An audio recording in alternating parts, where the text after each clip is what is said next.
Welcome everyone. So today in yoga philosophy class we are discussing the fourth limb of Patanjali's 8-limb process to enlightenment. So the fourth limb is Pranayama.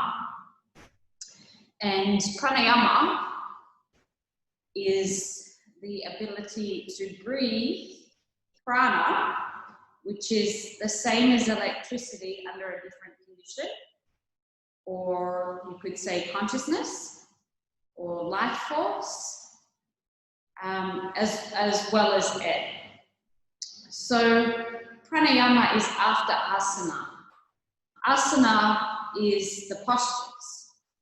So first, Patanjali, who wrote the Yoga Sutras, says we should have a body that's firm, stable, flexible, and then the prana can start to move through the body. So we have 5 main ways energy or prana flows, and these are called the vayus. When we have an equal distribution of all these energies flowing in these 5 directions, then the body works optimally and the mind is calm and relaxed. Now, what the interpretation of pranayama is the cessation of thought. So a lot of the time you'll hear yoga teachers or anyone who studies pranayama, a lot of the time they translate pranayama as the control of the breath. Unfortunately, Sanskrit, so Sanskrit is the ancient language of yoga, the translation of Sanskrit to English is not fair, because the English language doesn't have the vocabulary in order to explain all these different dimensions of consciousness. So pranayama, translated to control, is not the best translation. A better translation is the cessation. And what are we seizing when we control the breath? Yeah? We are seizing the mind. The breath controls the mind. How many people knew that? How many doctors know that? How many psychotherapists know that? How many counselors know that? The breath controls the mind. The mind controls the senses. We have all these therapies that are evolving, fantastic, but we're trying to heal the mind with the mind. All the mind can do is go to higher levels of perception. But that all perceptions are a gamble. Sure, you might feel stable for a week, a year, but then what? They can easily collapse perceptions. So we want to change the bio-memory, change the karma, change the cellular nets, completely change our DNA, not through positive thinking, not through getting to high levels of perception, but through the prana, through the ability to breathe prana, not just air. This is pranayama. All day long you're breathing, all day long. If you're a relaxed being, if you're a loving being, you're probably breathing more in a circular way. This is the natural breath, when there's no distinguish between the inhale and the exhale. They're merged in a connected way. Then if you have a lot of stresses in your life, the breath will subconsciously pause. Like this. Once we move to pranayama, we start to control the breath. And this control allows us to bring consciousness into the breath. So we're changing breathing, air, into consciousness or prana. When we breathe, our journey in the pranayama is to usually lengthen the breath. Now, we cannot lengthen the breath just through willpower. What needs to happen is we need to, and this is one of the pointers, timeless pointers pointed out by Patanjali, you need to follow the breath with your mind. So if yoga means to yoke, we want to merge the mind back into its origin, which is the breath. So as we breathe, and usually we're breathing through the spinal cord, this is the flow of Kundalini or prana. As we're breathing, we want to merge the mind, so the mind and the breath are traveling together. When the mind and the breath travel together, we breathe prana, we cease the fluctuation of thoughts, and that begins the youthing process. We start to end decay of the body. We start to experience who we are, the remembrance of who we are all the time.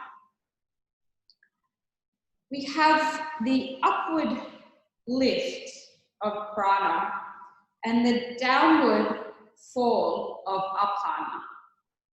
The downward fall of apana can represent our forgetting of who we are. When we're constantly breathing prana on the inhale and the exhale, every single breath, we stay in the remembrance of who we are.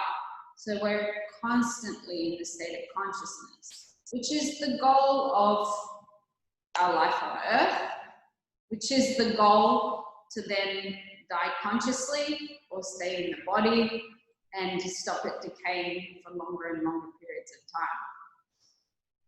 So how do we breathe prana, not just air? We need to be conscious, be in a relaxed state, be aware, be spontaneous, do what works. Feeling can help, so we feel the breath in order to merge the mind in.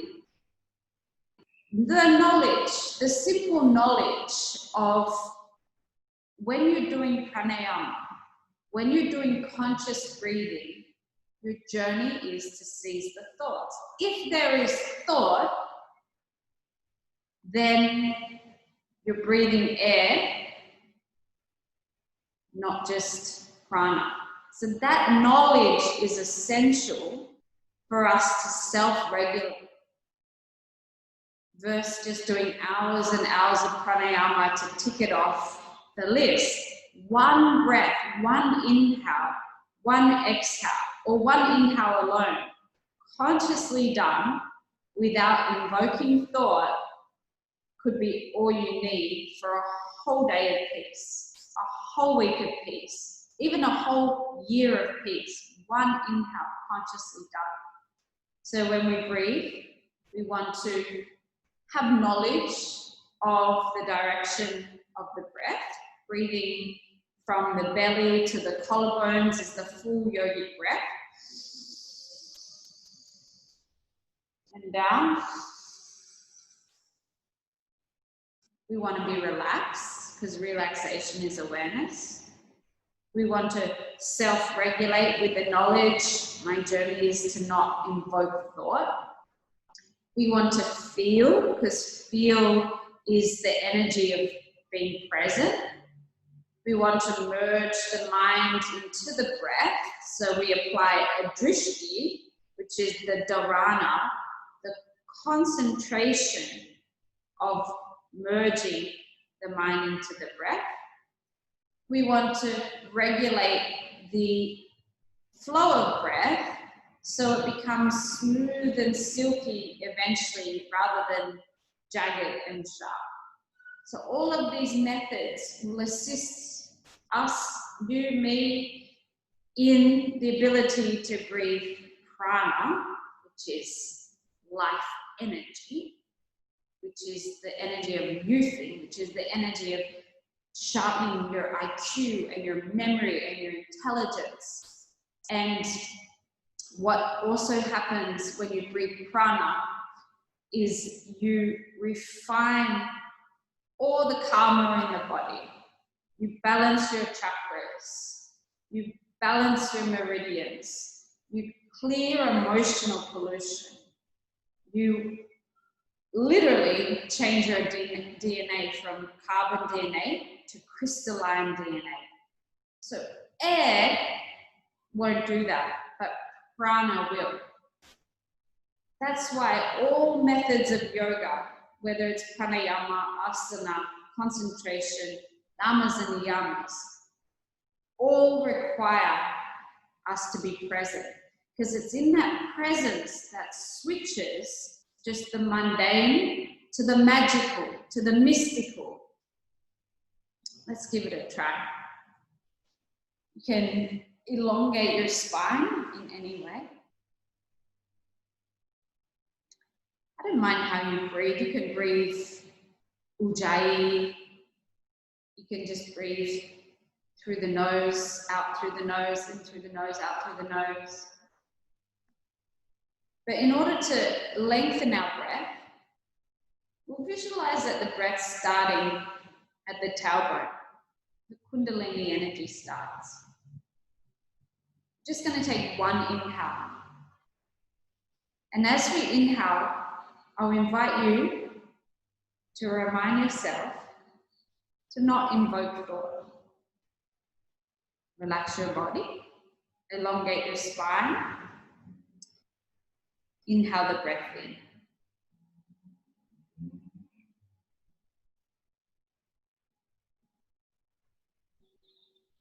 Notice how the inhale merges to the exhale as you breathe out.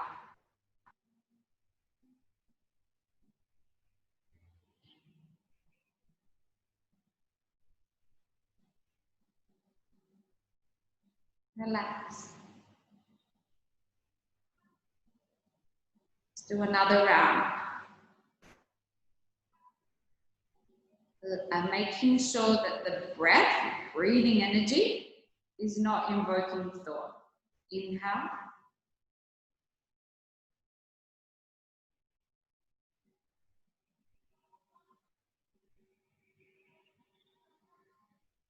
Exhale.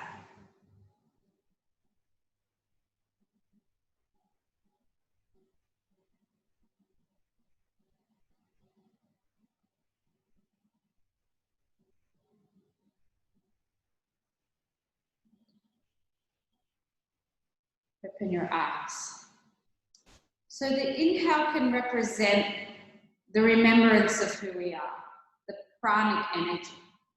And the exhale can represent the apana energy of us forgetting who we are and going into the death urge, or going into negativity, or going into fear. All of that is forgetting who we are. Imagine, this is the explanation by Yogi Nityananda. Imagine the inhale to be gold and the exhale to be mercury. At first, it seems like they're two different solids, but eventually the gold will solidify the mercury. So eventually, on the inhale and the exhale and the exhale no longer become two concepts and start to merge into one. And as the inhale and the exhale merge into one, as the gold solidifies the mercury, we start to feel this constant pulsation of prana, of life force.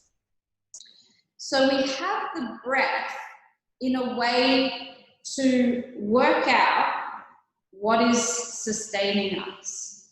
Now there's some yogis there's prana yogis that just practice pranayama, and there's some yogis that have transcended this so much, they no longer need to breathe. They're not in the apanic state of death urge, but rather they're in the constant regeneration of life force sustaining them. So as we breathe, we're getting a glimpse into the power of life that can sustain us. Some of you may have had the experience where you're doing so much pranayama, you're controlling the breath, and then you just get to a point where the breath keeps regulating itself without you controlling it anymore. So what's happened is we've surrendered to God, we've surrendered to life, and we see that the pranic energy that life is can sustain us. When we're contracted and restricting against life, then we need more support, we need more breath, we need more vitamins and minerals, we need to eat more in order for us to generate the prana. As we become more alkaline and evolve, we get to a point like breatharians and even beyond breatharians where we understand life sustains us. We eventually may not have to eat. This is not a trying, this is just a stage of consciousness that will occur in us. And eventually we wouldn't even have to breathe. We're rested in the life force that constantly sustains us. This is really important knowledge because to just breathe air is decay. You can see athletes, you can see weightlifters that their bodies are screwed at 30 years old, 40 years old, 50 years old. Look at the yogis, 100 years old, 150 years old. Even some are documented to be older. They've learned the art of breathing prana, not just air.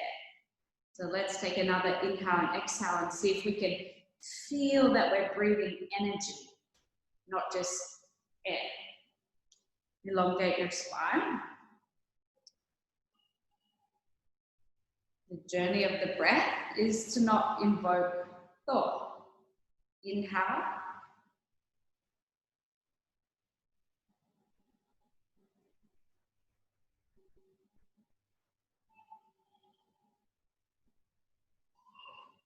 Exhale.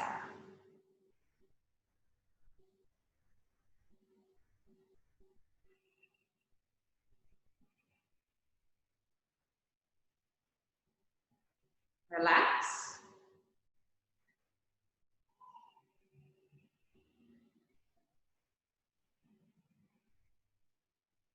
You're going to apply the methods for the next round of breath, of inhale and exhale, of relaxation, of being spontaneous, of following the breath with the mind, of seizing the thoughts, of feeling that you're breathing energy. Inhale the breath.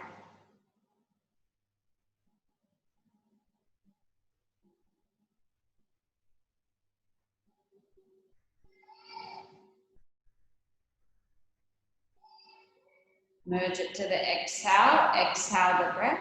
No thought.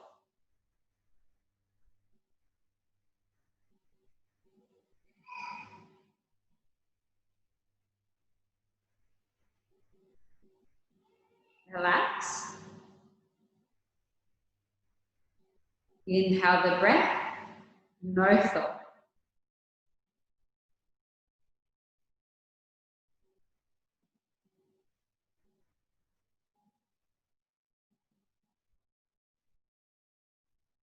Exhale the breath.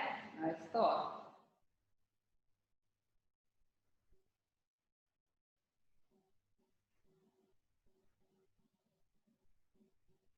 Relax. You're going to merge inhale to exhale, exhale to inhale, inhale to exhale, exhale to inhale.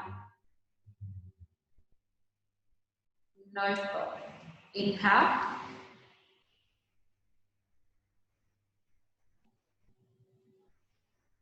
Exhale.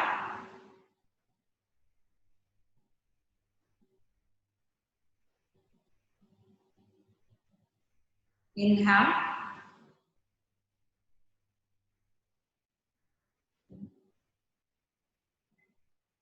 Exhale.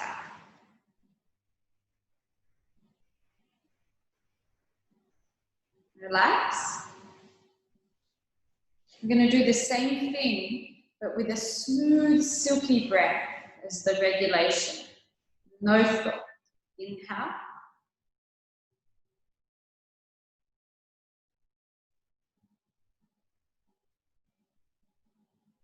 Exhale.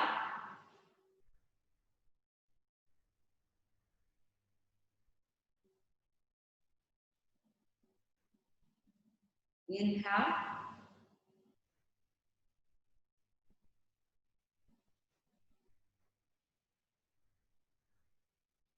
Exhale.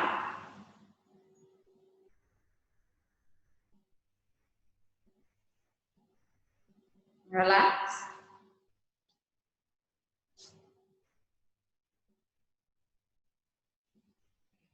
So there's two forms of human consciousness. One is the mind, which is regarded as the masculine energy, and one is the breath, which is regarded as the female energy. And whenever we pull things apart and label them masculine or feminine, the yin and yang, if we go deeper, we will see that the breath has a female and a masculine part, and then we go deeper and we'll see another female and masculine part, because you can never truly separate the yin from the yang. But just for this conversation purpose, in this context, the mind is the masculine form of human consciousness, and the breath is the feminine. So you may have seen the Ankh, the Egyptian symbol for immortality, where there's a cross representing the mind or the masculine, and then there's a womb on top of the cross, which is the feminine or the breath. So in recent times, when all the feminine texts got erased from society, when there was the Book of Thomas, which had all the feminine texts, which is breath, feeling, intuition, creativity, and so on, they pulled the womb off and they just left the mind, the cross. And now we're left with a society that is completely mind dominant. What do we do in counseling? We counsel the mind. So this ability to breathe, you can really see how much breath work is around right now, and a lot of human beings are drawing themselves as we expand our consciousness to understand the breath more, to become the breath. And then we have a big balance of the masculine and the feminine within ourselves. So the mind is born from the breath. And a wonderful spiritual teacher, Matt Kahn, says the mind, what is the mind? Thought, yeah, energy, yeah, is just a spasm in the breath. So as you can see, when you all took the inhale, there was a cessation of thought. And when you exhaled, there was a cessation of thought. This is the pure consciousness of our authentic self. We want to be in this state and then choose to think. Choose our thoughts. Choose what we manifest. Versus the unconscious mind, when we're imbalanced in the scale, we're constantly dominated by the mind. And our breath is just air, not prana. So as we learn to breathe prana more, we start to realize, maybe I am more the breath than I am even the mind. If the mind originates from the breath, and if the breath in many ancient wisdom traditions is called the Holy Spirit, the soul, is that not a better expression of who we truly are than just the mind and the man-made identity? Let's take just 2 rounds of breath. With this knowledge, let's apply the thought and the feeling, I am the breath. Elongate your spine. Inhale from the base of the spine up, I am the breath.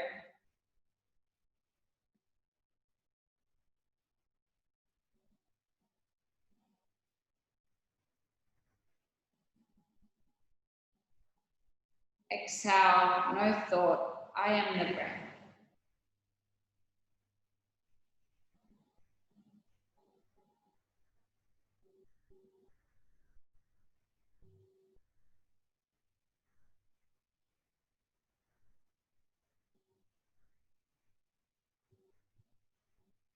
Inhale, I am the breath.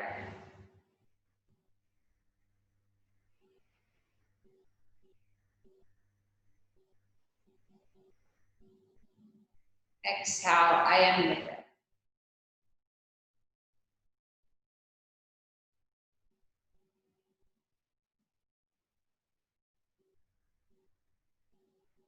Open your eyes. A lot of spiritual teachings are taught, don't attach to anything, everything is tangible, everything will go. That's not necessarily true. You take your memories with you beyond this body, you take your consciousness with you beyond this body, and also your breath. So the breath and the mind, they're immortal. They travel with you throughout all lifetimes. They are us. Then the breath and the mind, the imprints, the samskaras, recreate a new body to live in. So by meditating on I am the breath, it's wiping the slate clear. Deepak Chopra said there's only one way to heal, and that is through awareness. So if we meditate and we feel pure consciousness of prana, of breath, resting in who we are, I am that, then everything superficial just starts to simmer down a little. But if we're only in the superficial, if we haven't yet found our breath, and we're just building the mind to higher perceptions, that building can fall at any time. Because the purpose of the mind is to go to A or B, it never reaches A and never reaches B. So the next point of evolution is to jump into the breath. The breath is also called love. So you might have heard concepts like you need to find yourself, I want to learn how to love myself, I don't love myself, I hate myself. It's simply just, I can't feel my breath.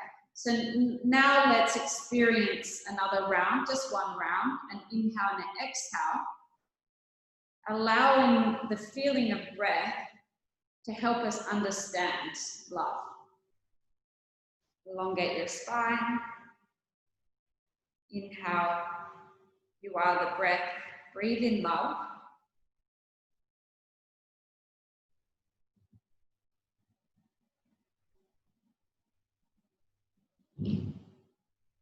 Exhale, you are the breath. Feel the love.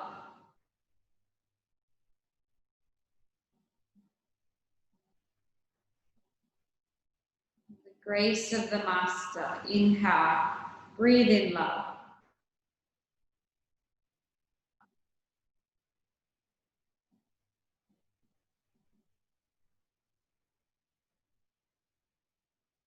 Exhale, breathe out.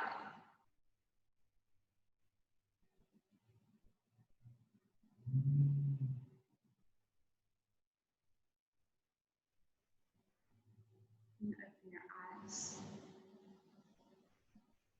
There are lots and lots of different methods of pranayama, many different. In the West, we are just getting to a point where yoga is being recognized as a therapy. And the practices of yoga can heal any disease, any disease. Very, very powerful. Pranayama, asana, concentration, all the methods, all the limbs. But before we even get to yoga as a therapy, the root of it is the yoga allows us to understand who we are. So even if the body decayed, even if our soul wanted to leave this body, we couldn't use it. We have the understanding of our immortality, that we're not going anywhere, that we are completely supported by life, that there is only life, that death is another timeline in a sense of more life. This is the essential teaching of yoga and all traditional wisdoms for us to remember who we are. Then we can play in the duality of healing the body, of removing decay from the body, but using yoga as just a therapy, again, can still allow the tower to crumble. So we breathe in order to seize the fluctuation of the mind, and in the seizing of the fluctuation of the mind, what's revealed is the ananda, the bliss, the ecstasy. I am that, I am that. I am the limitless potential. I created this body, I can create another body. I am the universe, I am God, I am one with everything. There is nothing to fear in the pranic state. Let's take 5 rounds of breath. Elongate your spine. And I'll leave it up to you guys, whatever you want to invoke. Cessation of thought is always a must, but whether it's love or grace, return to the self. From the base of the spine, inhale the breath up.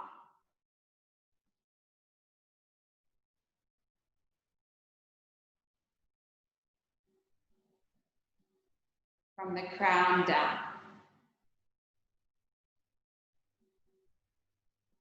Merging the inhale to the exhale to the inhale.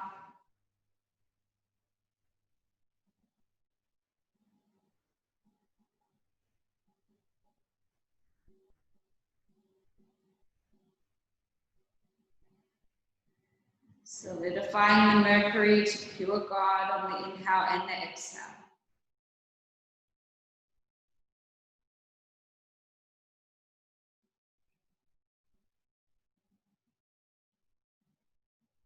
I breathe prana.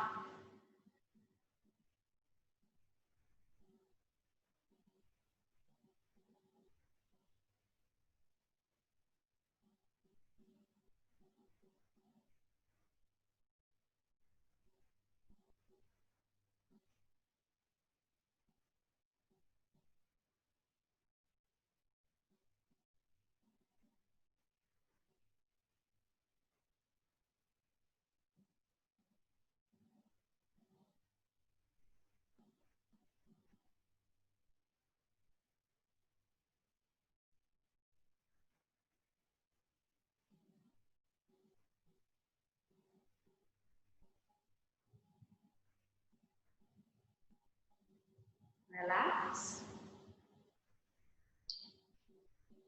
Open your eyes. Now we're going to do Kapalabhati with the same intention.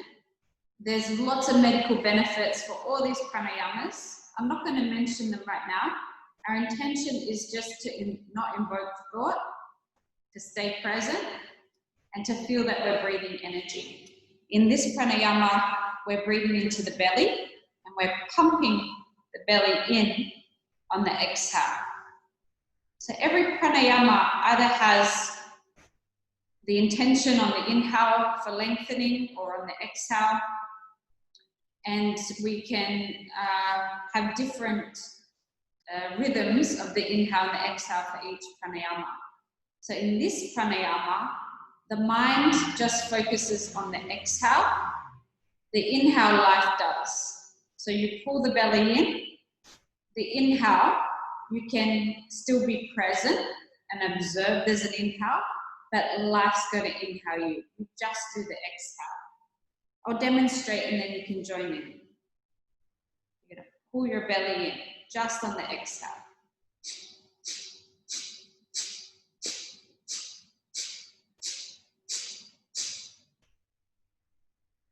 Sit up tall. Take your drishti into the belly. Take the mind into the belly. One pointed gaze looking into the belly.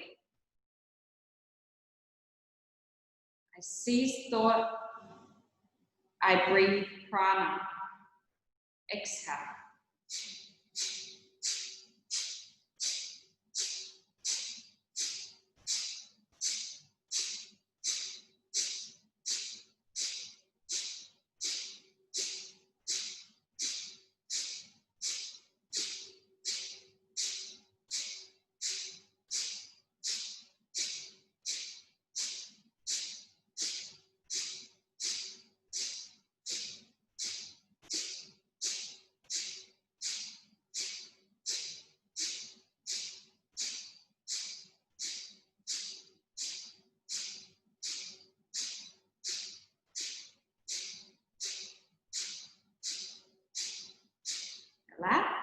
Inhale, breathe in prana. Exhale, no thought.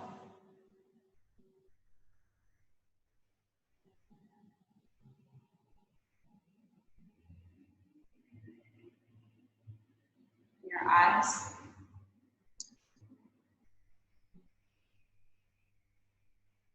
As we all know, the earth is in a state that's diabolical. As we know, humanity, there's still evil that's happening on the earth. It seems like a big task. There's billions of people in the world. How are we going to get them all to recycle? How are we going to get everyone to eat vegetarian and change? The most simple, earth-changing, humanity-changing, health-changing, consciousness-changing, life-changing process that can happen instantly is to simply learn to breathe prana, not just air. When we breathe in, we don't invoke thought. When we breathe out, we don't invoke thought.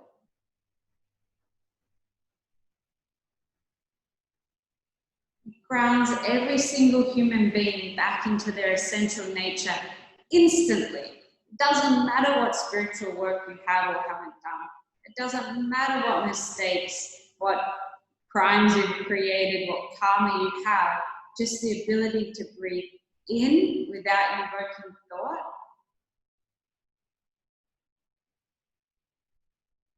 And out can instantly root you in the deepest experience of love, of health, of reality, humanly possible. Thanks guys for joining. Breathe prana all day today and have a beautiful life. Namaste.